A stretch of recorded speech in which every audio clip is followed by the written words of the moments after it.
Mga kababayan, mga tambay, si Kamanong po, nagbabalik naman po muli para po magkomento po sa inyo dito po sa Tambayang Makabayan. Samahan niyo po ang inyong lingkod, magkomentuhan po tayo. Magandang umaga po muna sa inyo, tanghali, hapon, gabi, at madaling araw po sa ating lahat. Sana po nasa maayos po tayong kalagayan, mga kababayan. Ito po, komentuhan na po natin mga tambay.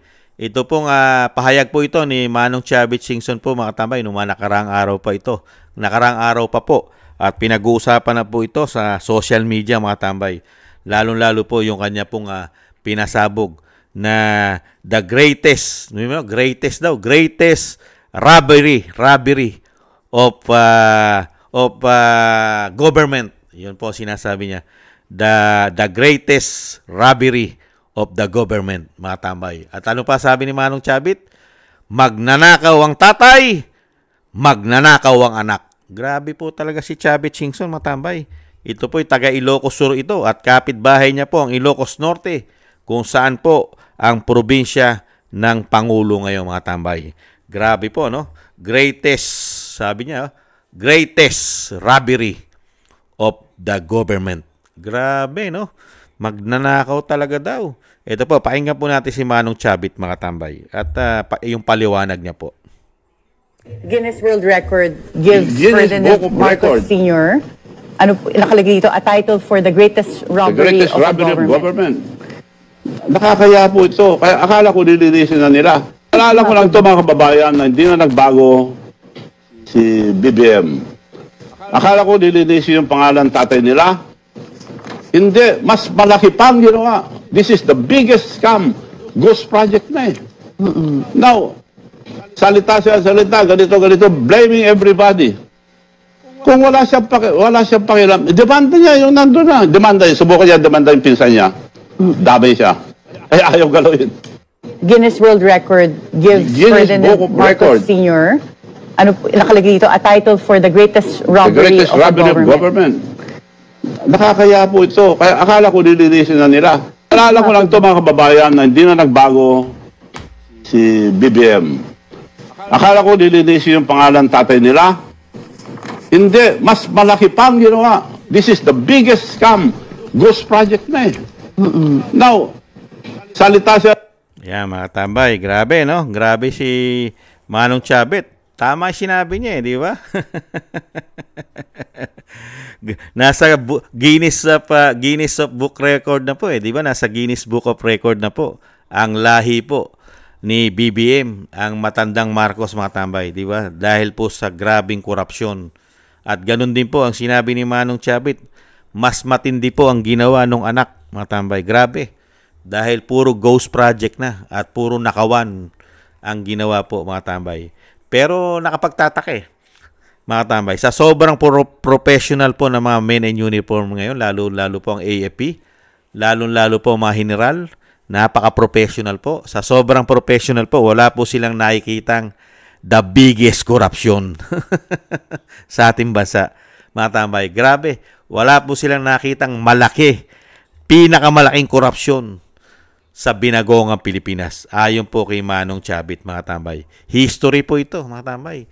Nasa Guinness Book of Record na po yung tatay at susunod po yan.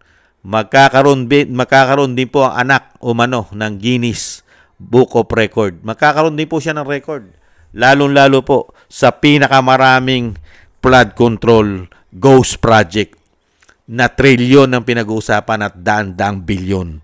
At magkakaroon din po ng Guinness Book of Record na pinakamarami sa kasaysayan ng Pilipinas sa panahon po niya na dumami ng isang damukal po ang magnanakaw na politiko. Umano. Baka mailagay rin po sa Guinness Book of Record yan.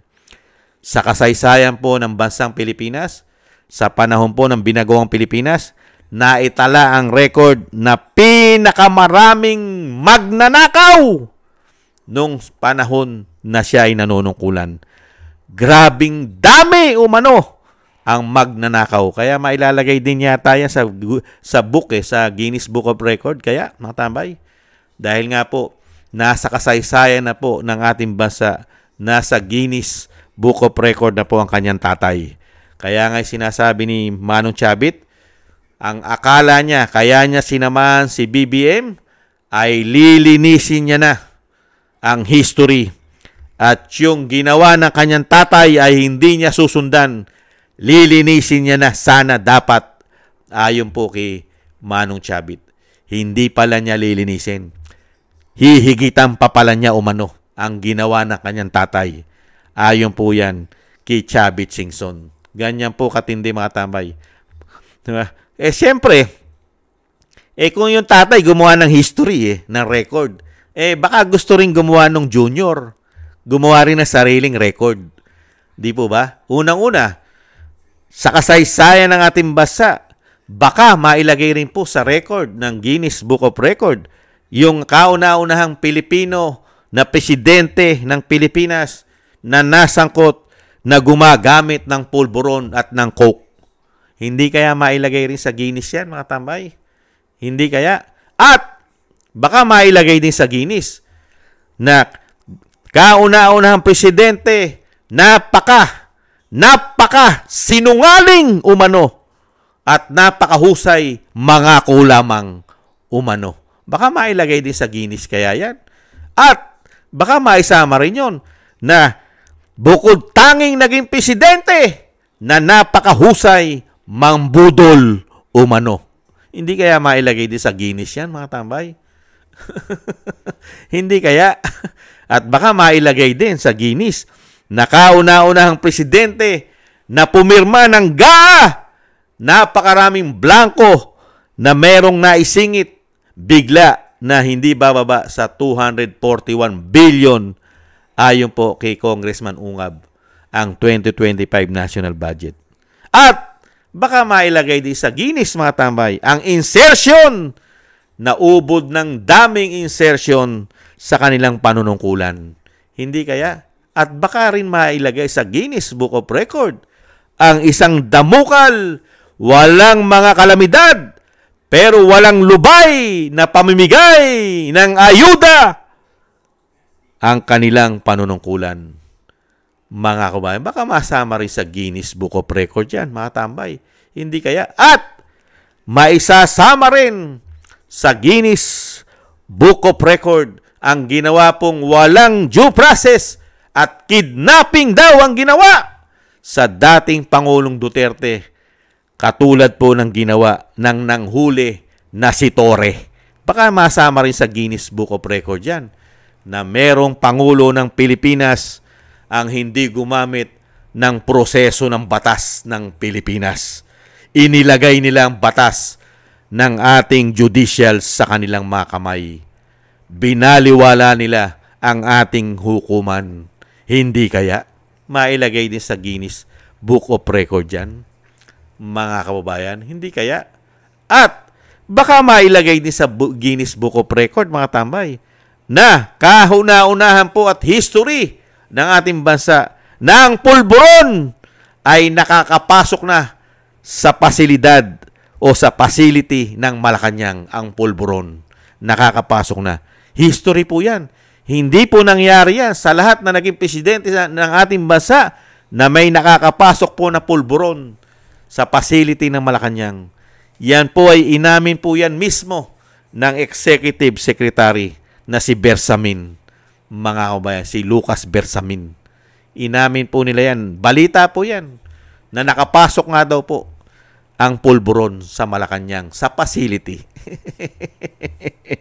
Napakarami pong history. At baka mailagay din po ang history ng asawa na nasangkot umano, pulburon din ang issue sa Beverly Hills, California, USA, mga tambay. Hindi kaya malagay rin sa Guinness yun? Nakauna-unahan, nasangkot sa pulburon at may namatay pa. At nasangkot po ang pangalan ng First Lady. Guinness po yan. Baka mailagay din po sa Guinness Book of Record yan. Kauna-unahang First Lady ng bansang Pilipinas na nasangkot sa pulburon issue. Unbelievable! Hindi kaya? Napakarami pong pang Guinness Book of Record pala, mga tambay, ang pamilya nito. At syempre, ang napakatinding pasabog ni Chavit, hindi niya kaya-kaya, hindi niya kakayanin. Ano? Mga kabayan, nakasuhan at idemanda ang kanyang pinsan. Bakit? sasabit daw po siya. Baka pati siya ituro na mastermind umano. Kaya nga po hindi niya maidemanda at mapaimbestigahan ng kanyang pinsan ayon kay Manong Chabit. Mga kababayan, uulitin ni Kamanong, baka madamay siya. Kaya nga po walang investigasyon. Iniiwasang imbestigahan ang Leyte, ang Ilocos Norte ni Sandro Marcos. Kailangan pong hindi imbestigahan. At syempre po, hindi kailangan madamay ang Malacanang. Intay na lang po natin ang susunod na administrasyon. Malalagay na po sila sa Guinness Book of Record. Pagka po iba na administrasyon. Lalong-lalo po, pagka si Vice President Sara Duterte na po ang magiging susunod na Pangulo ng bansa. Diyan na po lalabas ang isang damukal na Guinness Book of Record nila, mga tambay. Pati po si Torre at ang mga men in uniform, mga nakipagsabwatan, DOJ, DILG, magmula sa presidente, hindi po ba? Meron pa sa Foreign Affairs, di ba? Sa DND National sa National Defense po natin, ang si Gibo, di ba? Si Anyo at marami pang iba, mga tambay. History po 'yan. Pagka po ang presidente na ay si Vice President Sara Duterte. Maglalabasan na po lahat ang pang-Guinness Book of Record nila, mga tambay. History po 'yon. Lalo-lalo'y paglilipat po ng pera, mga bayan, yung contribute ng taong bayan sa PhilHealth, inilipat mo. Pang-Guinness po yan.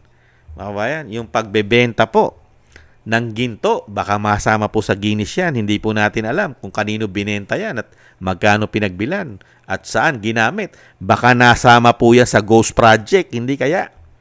At isa pa, bago tayo magtapos, meron pa silang pang-Guinness na wala na tayong balita, wala tayong update. Ang Maharlika Investment Fund. Kamusta na kaya yan?